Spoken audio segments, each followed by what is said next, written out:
평생 한 번도 생일 파티를 해보지 못한 사람을 만나보신 적이 있나요? 저희가 섬겼던 교회에 이런 분이 계셨어요. 어릴 적에 부모님을 잃어가지고서 자신의 생일이 어느 날인지를 몰라요. 그래서 생일 없는 그런 삶을 사셨는데, 결혼한 이후로부터 남편의 생일과 함께 생일을 보내셨다는 그런 얘기를 들어본 적이 있습니다. 제가 오늘 서두에서 드리게 될 이 말씀의 내용은 하나님 나라는 파티입니다. 이런 글을 쓰셨던 이 토니 캠폴로 목사님의 그 얘기 가운데 있는 내용을 잠시 빌렸습니다. 새벽 시간 호놀룰루에서 아주 허름한 식당인데, 거기서 음식을 나누던 여성들끼리 서로 얘기하는 소리를 들었어요. 한 여성이 이렇게 말합니다. 나는 평생에 생일 파티를 해본 적이 없다. 그런데 이 여인의 직업은 매춘부였어요. 그런데 이 곁에서 바로 이 말을 들었던 분이 있는데, 바로 이 토니 캠폴로 목사님이셨어요. 그래서 그 여성을 대하여 이제 식당 주인에게 물었습니다. 그리고 다음 날 우리가 함께 생일 파티를 해주자 하여 그 식당 주인과 함께 장식을 하고 또 케이크를 사서 내일이면 또 그 시간에 오는 새벽 3시 30분이면 늘 오는 그 자매를 위하여 생일 파티를 준비해요. 아니나 다를까 3시 반에 그 여자가 나타나는 거예요. 그래서 준비하였던 축하의 파티를 하고 생일 축하 노래를 불러줍니다. 그리고 목사님께서 그를 위하여 기도해 줘요. 그때 식당 주인은 왜 당신은 목사라는 사실을 말하지 않았습니까? 도대체 당신은 어느 교파에 속한 목사입니까? 했을 때 이 목사님께서 곰곰이 생각하시다가 나는 새벽 3시 30분에 창녀에게 생일잔치를 열어주는 그 교파에 속하였습니다. 식당 주인이 말합니다. 그런 교회가 있었다면 내가 진즉 교회를 갔을 것이다. 사랑하는 우리 성도님들, 정말 여러분들은 어떤 교회를 다니고 싶으십니까? 창녀를 위해서 꺼림없이 생일 파티를 해주는 교회, 바로 그 교회가 예수님이 원하시는 교회, 예수님께서 세워주시고 싶은 교회, 또 우리 교회가 나아갈 그런 모습의 교회였으면 좋겠습니다. 오늘 신명기 14장 오늘 본문의 말씀을 보면 정말 예상치 못하는 그런 명령을 보게 되는데요. 11조에 대한 규례거든요.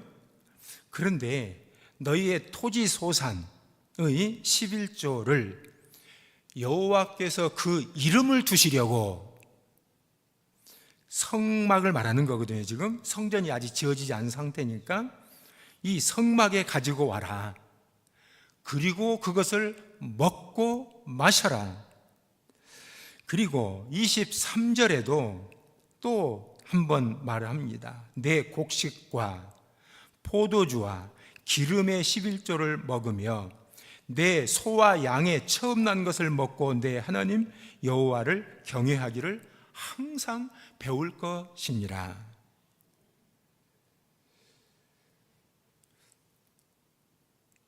(26절) 이 말씀을 또 보면 성막에서 먼 곳에 사는 사람들을 위하여 주시는 말인데, 먼 곳에 사는 사람들은 그 물건들을, 소를, 염소를 가지고 오는데 시간이 많이 걸잖아요. 그래서 너희들은 그런 때는 너희가 그것을 돈으로 환산하여 팔아서 현지에 와가지고 너희가 기름진 것, 너희들이 원하는 가장 좋은 것들을 사서 너희와 함께 너도 너의 권속들도 같이 먹고 마시며 즐거워하라. 즐거워하면서 여호와 경외하는 것을 배워라. 이렇게 말하고 있어요. 우리는 하나님 경외하는 법, 금식하고 경건한 모양을 가지고서 하나님 경외를 배우라 이렇게 말하지 않고 너희가 먹고 즐기며 행복해하는 그런 가운데서 하나님 경외하는 법을 배워라 이렇게 말씀하고 있습니다. 우리는 구약의 성도들 이야기하면 금식하고 아주 초췌한 그런 모습으로 뭔가 좀 꼭 매여 있는 그런 상황 가운데 살아가는 성도들을 연상하기 쉽습니다. 그런데 성막에서 이처럼 나와 먹고 마시며 즐거워하면서 여호와 경외하기를 배울 것이고 여호와를 경외해야 된다. 그래, 하나님 섬기는 방법을 즐거워하고 기뻐하는 가운데서 잔치하는 것처럼 하나님을 예배해야 된다. 이렇게 말하고 있어요. 사랑하는 우리 성도님들, 구약교회가 이러하였다면 예수 그리스도를 통해서 온전한 구속을 다 이룬 신약의 성도들은 두말할 나위가 없는 거지요. 우리 예수님, 신약의 시대를 여셨던 우리 예수님, 가장 첫 번째 행하신 일이 뭐였습니까? 가나의 혼인잔치에 가셔서 이제 포도주가 떨어졌습니다. 포도주가 없다는 것은 이제 흥이 깨져버렸다는 말이거든요. 그런데 우리 예수님께서 물을 가지고서 포도주를 빚게 하심으로 예수님께서 내가 이 세상에 온 이유가 뭔 줄 아느냐? 죄로 인하여 흥이 깨져버리고 슬픔으로 살아가는 이 세상에 다시 한번 즐거움과 기쁨을 회복하는 잔치와 같은 그런 하나님의 나라를 내가 세우려고 왔다. 이것을 그를 통해서 사인을 우리에게 보여주시는 것이지요. 성경의 마지막 요한계시록은 어떻게 마무리되시죠? 하나님의 나라의 그 완성을 보여주거든요. 근데 하나님 나라의 완성도 어린 양의 혼인 잔치를 통해서 이를 마무리하고 있음을 보게 됩니다.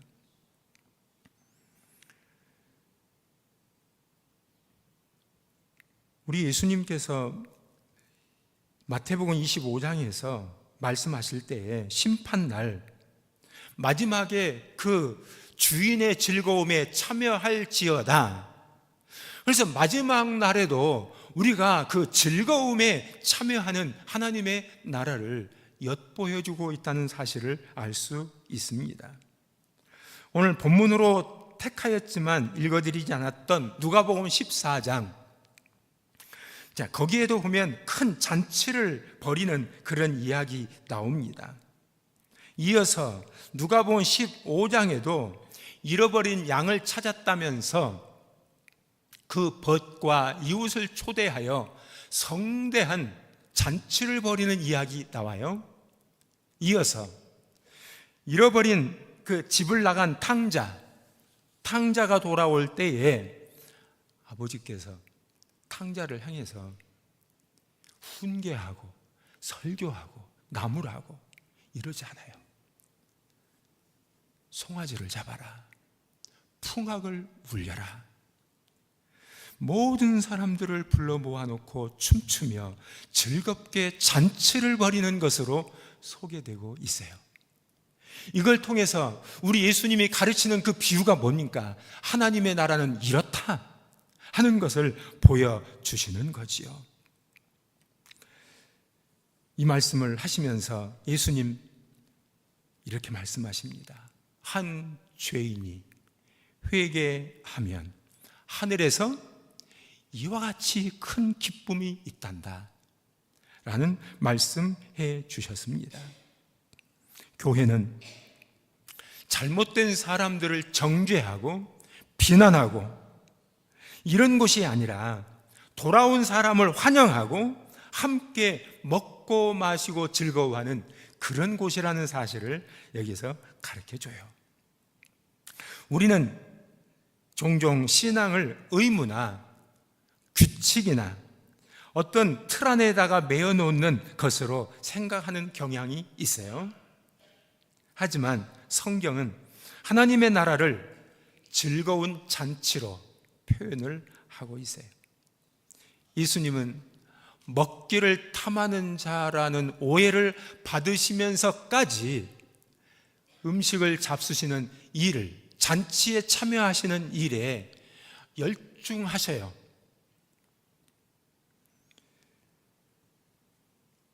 예수님이 먹을 것을 탐해서 그러셨을까요? 그게 아니라 하나님의 나라는 잔치처럼 즐거운 곳이라는 것을 말해주고 싶으셨던 거죠. 사도행전에 보면 이제 신약의 교회, 초대교회가 딱 시작하잖아요. 초대교회가 어떻게 초대교회를 한마디로 정의할 수 있을까요? 기도하는 교회였다. 맞습니다. 말씀 중심의 교회였다. 이것도 맞아요. 그런데 그들은 모일 때마다 떡을 떼었다고 나오거든요. 그리고 그들은 사랑스러운 그 사랑의 애찬, 음식을 나누는 그런 일들이 항상 빠지지 않아요. 구약과 신약을 이렇게 통틀어 보면 하나님의 백성들이 모이는 곳은 항상 잔치였고 즐거움이었고 기쁨이 있었다는 사실을 알 수 있습니다. 그래서 교회는 어떤 곳이어야 하느냐? 땅에 있지만 하나님의 나라의 그 기쁨을 맛보여주는 곳, 하나님 나라의 그 즐거움을 교회에서 미리 보여주는 예고편과도 같은 그런 역할이 바로 교회가 해야 될 일인 것이지요. 우리의 가정도 같아요. 축소된 우리의 가정, 마른 떡 하나를 앞에 두고서라도 즐거워하고 기뻐하고 사랑으로 그것을 주고 나누는 그런 가정이 된다면 그 식탁은 이미 하나님의 임재의 장소이고 그 떡은 성찬이 되는 거예요. 1년에 우리는 한두 번 성찬식으로 끝나는 게 아니라 우리는 매 끼마다 가족들과 함께 음식을 먹으며 그런 성찬을 누리는 우리의 가정이 되어야 하는 것입니다. 그래서 교회도 가정에서도 하나님 나라의 잔치와 그 기쁨을 누리는 여러분들 되시기 바랍니다.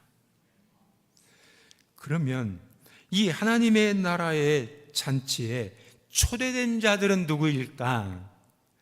신명기 오늘 14장 27절 29절에서 거듭거듭 반복되는 대상이 나와요. 레위인이에요. 그들은 기업이 없으니 그들은 절대로 빼놓아서는 안 된다 하여 이 레위인들을 여기에 초대를 합니다. 그 다음에 성중에 거류하는 누구? 객들. 요즘으로 치면 이제 제3세계에서 이 나라에 오는 이주 노동자들 이런 분들이 되겠지요. 자, 그뿐 아니라 고아와 과부를 초대해라 이렇게 소개되어 있어요. 그런데 오늘 11제 규례를 말할 때에만 그러느냐? 6월절 규례 때도 말하고 있고요, 77절의 규례 때도 말하고 있고요, 그리고 수장절에 해당하는 이 추수절, 여기 때도 역시 똑같은 초대의 대상이 나와요. 동일해요. 그런데 신약에 들어오면 누가복음 14장에 아까 우리 말한 대로 예수님이 하셨던 말씀하고 너무나도 정확한 일치가 이루어집니다. 14장에 큰 잔치에 초대받은 사람들이 있거든요. 이 초대받은 사람들, 유명한 사람, 부자, 권력자, 인류 대학 나온 사람들 아니에요. 가난한 자, 시각장애인, 지체장애인들, 이런 사람들을 불러서 이 잔치에 초대를 하고 있음을 봅니다. 누가복음 15장으로 딱 넘어오면 1절과 2절에 우리 예수님께서 잔치에 참여를 하시는데 거기에 모든 세리와 죄인들이 함께 말씀을 들으며 음식을 먹었다라고 이렇게 소개되어 있습니다. 누가복음 19장에 보면 삭개오의 이야기 역시 보면 삭개오가 잔치를 벌일 때 여기에도 죄인들, 세리들이 거기에 모였더라라고 되어 있습니다. 이로써 하나님의 나라는 무자격자, 소외된 자, 차별당하지 않는 그런 자리라는 것을 우리에게 명료하게 말씀하고 있습니다. 여러분, 누구든지 주님은 초대하세요. 수고하고 무거운 짐진 자들아 다 내게로 와라. 주님은 다 포용하기를 원하세요. 부자는 안 된다고 말하지도 말씀하지 않으셨어요. 모두를 초대하십니다. 그러나 누리는 건 모두가 아니에요. 바리새인들도 분명코 예수님의 초대를 받았지만 그들은 예수님의 초대를 너무나 역겨워했고 싫어했습니다. 어쩌다가 그 잔치자리에까지는 왔는데 그 주인이 내어준 그 예복을 걸치지 않습니다. 나는 가릴 게 없다. 나는 이것으로 의롭고 내 모습으로도 충분히 이 자리에 올 자격이 있다고 생각하는 바리새인들은 이 의복을 입지 않지요. 그렇지만 자신의 의가 없고 자신에게 허물이 있다고 생각하는, 내게는 아무 공로가 없다고 생각하는 자들은 그 예복을 입고서 거기에 기쁨으로 잔치에 참여를 하게 됩니다. 우리 주님의 잔치에는 차별이 없어요. 정말 공평한 파티의 모습을 보여주십니다. 그렇습니다. 예수 그리스도를 믿고 하나님과 관계가 회복된 사람은요, 누구든지 초대받을 수 있고 또 초대에 누릴 수가 있습니다. 예수님은 유대인이나 헬라인이나 차별 없이 부르십니다. 남녀노소 빈부 귀천을 구별하지 아니하고 모두가 존귀한 초대자로 초대를 받게 되는 것이에요. 그런 점에서 교회는요, 어떤 경우에도 교회가 차별을 한다, 이런 게 느껴지면 교회의 모습이 많이 퇴색된 거예요. 누구든지 교회에 딱 오는 순간 나는 환영받고 있다. 이 교회는 차별이 없는 교회다. 이게 느껴져야 그 교회의 숫자가 많든 적든 우리 주님이 원하셨고 주님이 세우시고 싶어 하셨던 그런 교회가 분명한 것입니다. 바라기는 우리 수지영광교회가 누구든지 소중히 여김을 받는 그런 교회가 되었으면 합니다. 이 교회에 처음 방문하신 분들에게 특별히 또 마음을 쓸 필요가 있을 것입니다.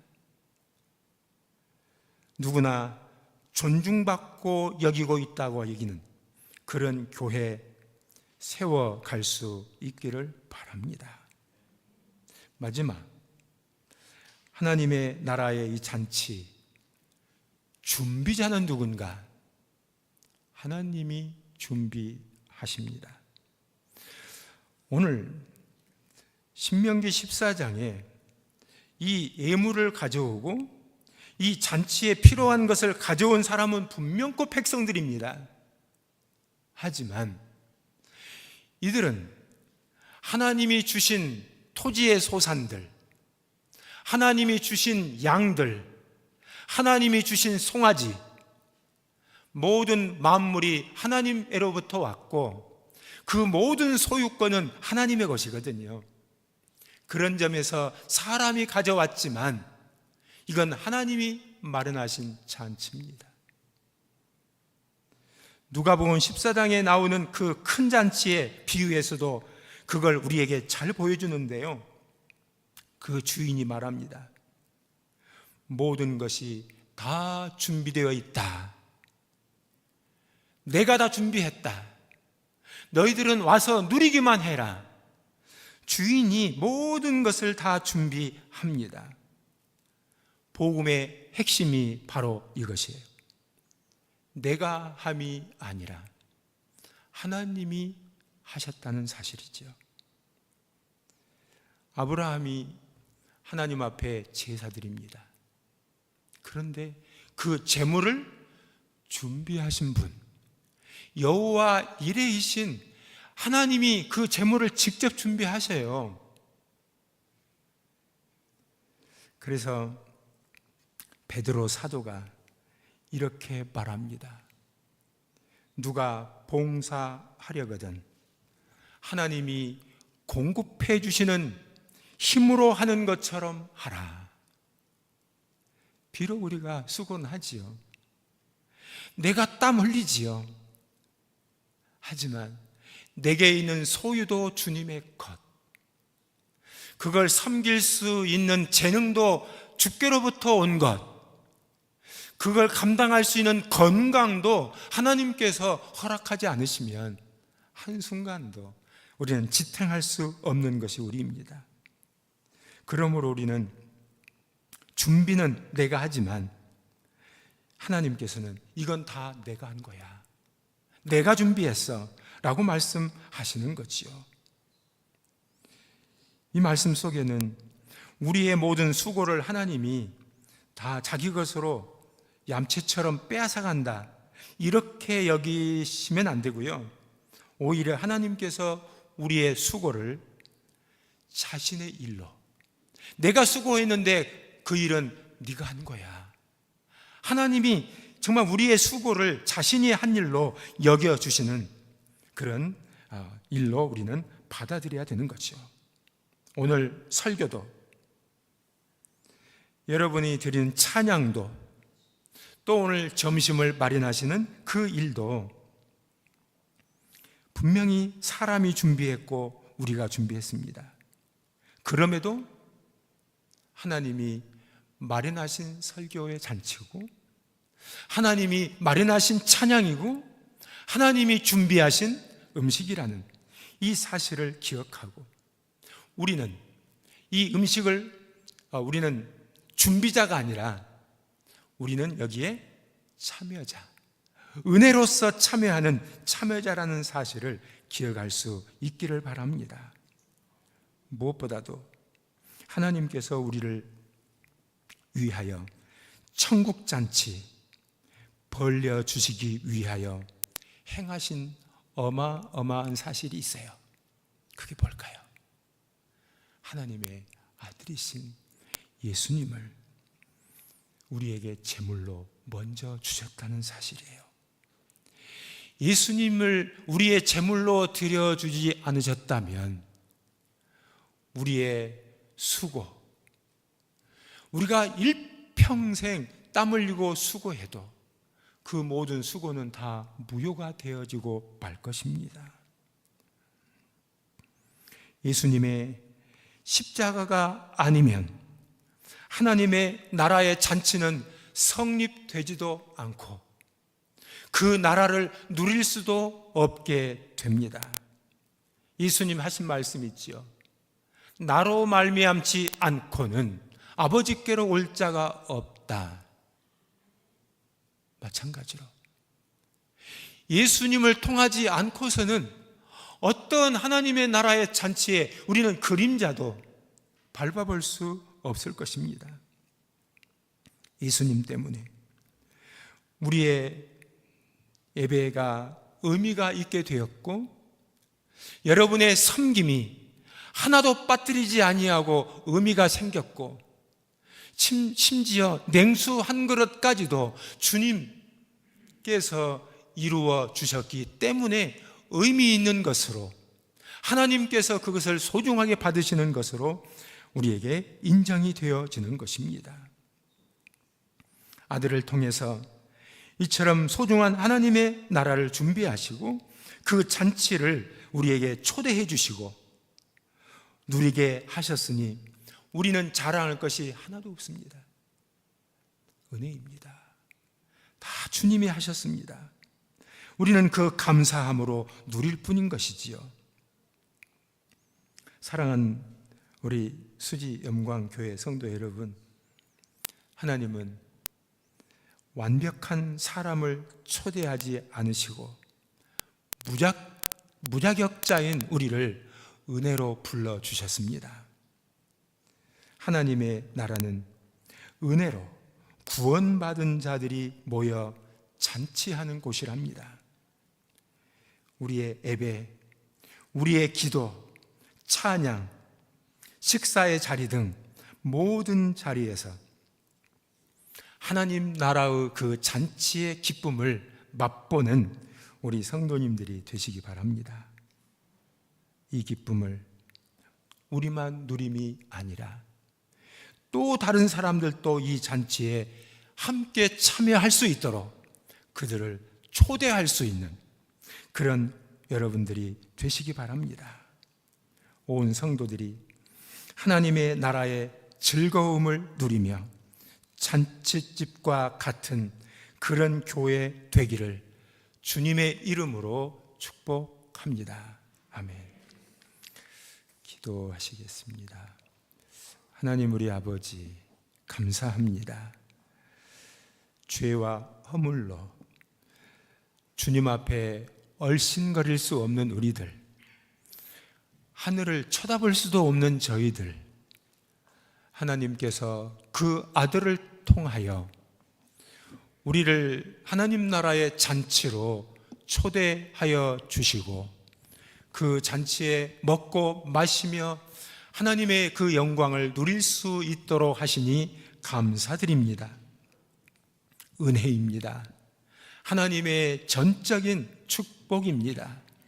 이 은혜, 이 땅에 사는 날 동안 하나님 나라의 그 즐거움을 맛보며 살아가는 저희들 되게 하시고 우리 수지 영광교회가 하나님의 나라를 엿보여 줄 수 있고 이 교회에서 정말 주님의 나라의 즐거움을 맛보는 우리 모든 성도들이 될 수 있도록 도우시옵소서.